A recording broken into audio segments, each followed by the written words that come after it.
Yo, yo! Episode, I feel like Mark Loveliner doing this. Maybe I should bounce my chest or something. You bounce I won't start yelling at the camera. Don't do the boom. Okay. Episode 2 of Ask the CEO. Mr. Patrick, roll the questions. All right. From @MachineMuscle, do you think natural bodybuilding will be bigger in the future? So I guess this is a good chance to maybe for you to discuss the future of natural bodybuilding. It's tough to say. I think there are a lot of people throughout all the organizations that have this grand idea of uniting natural bodybuilding and trying to compete with the NPC. Unfortunately, I know the behind the scenes of a lot of different organizations, and there's just way too many egos. And a lot of these people are my friends too. So I'm just going to be real here, and it's hard for everybody to come together and work together on this. Even though some people say that it's only for the competitor and all this, everyone has slightly different motivations. And so it's hard for all these different organization heads to come together and really kind of see eye to eye on so many different issues, from drug testing to how the shows are to be run, to how they're to be promoted, how much to put into marketing and promotion of the show versus just running an efficient show. And so unfortunately, right now, I don't see it in the very near future. Now, I know there's definitely talkings behind the scenes of kind of uniting, making a more prominent natural bodybuilding organization. It's just, realistically, in the very near future, I just don't see it happening. Yeah.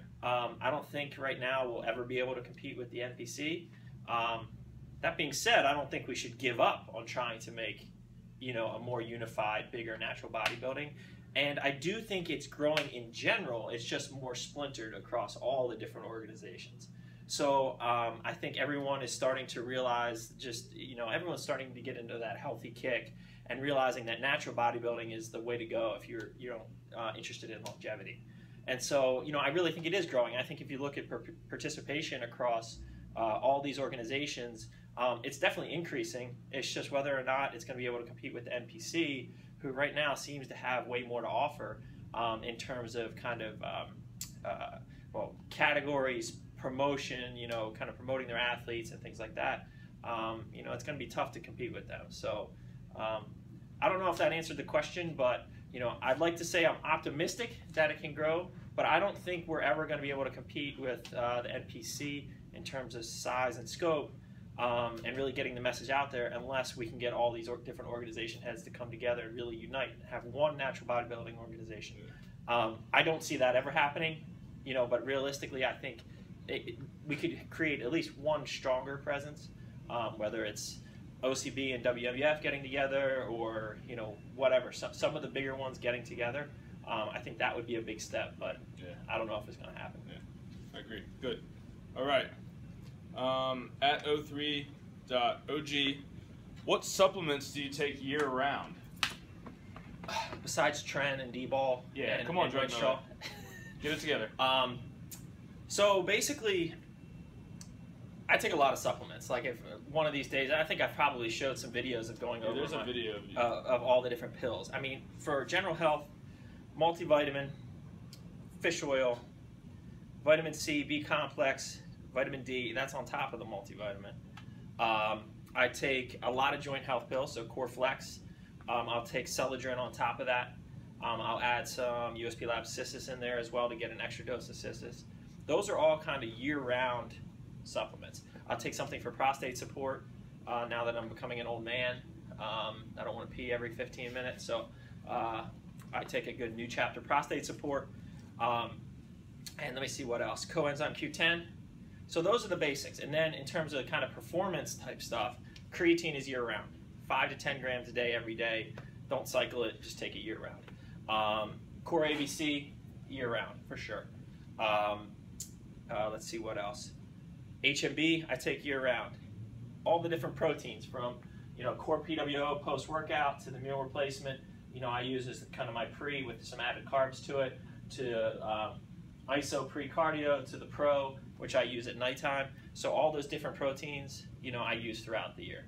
I don't ever use fat burners or thermogenics really, unless it's the last 12 weeks of a prep. So I'll never use that. But I do always use a pre-workout. So I avoid caffeine pretty much every other time of the day. I don't drink coffee, and if I do, it's decaf. I don't drink diet sodas that have caffeine, but I basically save my dose of caffeine for pre-workout. So I'm always cycling through different pre-workouts. Obviously I use Fury a lot because, obviously it's the best pre-workout out there right now. So, I'm using that, but I also cycle in other brands of pre-workouts. And so there'll always be a pre-workout in there. And then I'll throw in a non-stim pre-workout like Pump, on top of that. That's really kind of the basics that I'll take year round, regardless of, what I'm doing. In addition to that, then I'm cycling on and off of different natural anabolic or test boosting, products such as Core Alpha, Core Hard, Barracuda from Mark's brand MTS, to Test Force, let's see, Anabeta, Activate Extreme. There's a number of different natural test boosters that I cycle on and off throughout the year. And what I do is I basically look for products that use different herbs and different ingredients, and I don't take the products that have the same ingredient all the time. So I'm basically setting up the cycles of these in about 8-week periods where I'm taking maybe these 2 products during this period, and then in the next period I'll cycle on to something else, but it'll have completely different ingredients. You don't want your body to get used to taking the same ingredients or herbs that are going to be stimulating your endogenous hormone levels. Your body will get used to that and they'll become less effective. So I'm constantly cycling on and off, and obviously taking breaks in there as well. I mean, it's pretty much, you own a company and you yeah, own a store. It's year round. Yeah, but honestly, I would recommend it. Obviously, it's not cheap, but I think it makes a big difference. And so, even when I didn't have these stores, 15 years ago, or the brand, I was still investing a lot in supplementation, because when used correctly, along with diet and training, they do give you that extra 5-10%, right. And so, for me, it's worth it. Some people might go out and blow $150 at a bar at a night. I'd rather put that towards protein, pre-workout, something like that. So it's an easy decision. People say, oh, that's going to cost me forever, so much. But we get bros coming in here all the time, complaining about that. But I'm like, they'll go out to the bar and drop $200 at a club, in one night. Yeah. So it's just, you got to think about, what is your priorities. Yeah. Good. All right. Last question. At Brass Performance, what has been your go-to split for gaining muscle and or bringing up lagging body parts? So I'm a bro at heart. My favorite split is 1 body part a day, just totally crushing it. Quads and calves, chest, back, arms, hams and calves, shoulders. Rest day, repeat. That's what I've done every contest prep that I've prepped in. I feel like it can really allow me to focus on that body part and then give it time to recover. Now, there's a lot of studies showing that hitting body parts multiple times a week may be more optimal for a hypertrophy. But, anecdotally for me, and in terms of injury prevention and just how I feel and strength gains, I've had a ton of success with that. That being said, I've also mixed it up constantly. So right now, I'm really kind of training instinctually.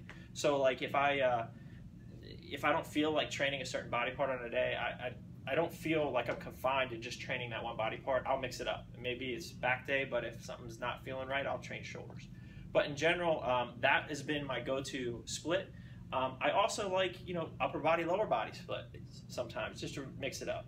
And then I create other splits that I use a lot with my clients, which are kind of, I call them more like 16-day splits, where you're constantly rotating, or 18-day splits, where you're constantly rotating the body parts that you're training together.